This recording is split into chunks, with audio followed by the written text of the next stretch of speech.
After being a worship leader at my church for 4 years, I feel like I've come up with the perfect worship leader outfit checklist to keep you stylish and humble during your worship set. So let's go through the checklist. If you haven't seen the checklist, in the description, you will find exactly the criteria that I like to check off mentally before stepping out and going to church in order to make sure that I'm in a comfortable outfit. However, we also want to be stylish. So I also post outfit of the days, blogs where I go shopping with you and I tell you exactly how I break down what I look for. Today we are wearing a H&M tee. This basic tee is going to be a staple for me this spring. We are wearing some Shein cargo pants.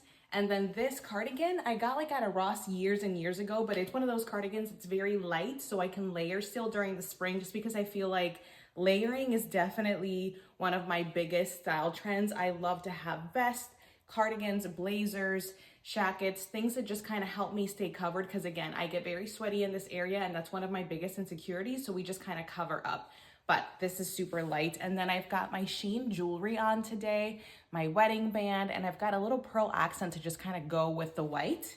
And I also am going to wear my Adidas, this is from what I went shopping. You guys saw my blog. I wanted to wear some of those outfits, but the set today is giving urban, it's giving cargo pants, it's giving like not floral and skirts. So we didn't do that, but the checklist is very simple, you guys. Whenever you're stepping onto the stage, you want to make sure that we are there to partner up with the Holy Spirit in order to bring the congregation into God's presence. To do that freely, we not only need to worship freely without having to worry about exposing any areas of ourselves, but we also need to be comfortable while doing it, and we want to look good. So I like to go through a mental checklist where I bend over and I make sure there's no cleavage showing. I bend over again and I make sure that my back is not exposed. There's no underwear or rolls or any undergarments. Nothing like that is necessary. Then I want to make sure I raise my hands and again, nothing is exposed. I can just totally freely worship God without having to worry about any of these areas being exposed. And then I like to do a little jump moment. Now, this call out is for our girlies who like to wear the tight clothing.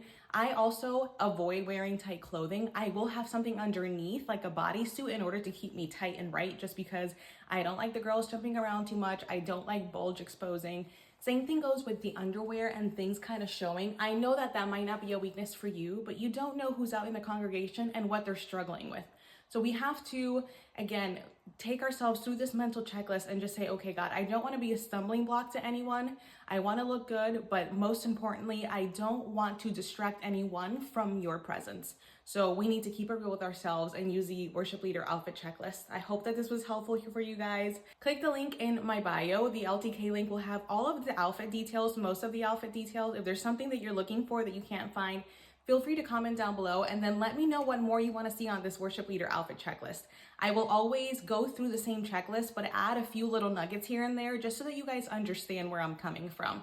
This checklist was developed over years and years of me struggling myself to feel free to worship and express my style on the altar, on the stage. So I hope that it's very helpful to you guys. I would love to know, comment down below, what styles are you looking forward to seeing in spring?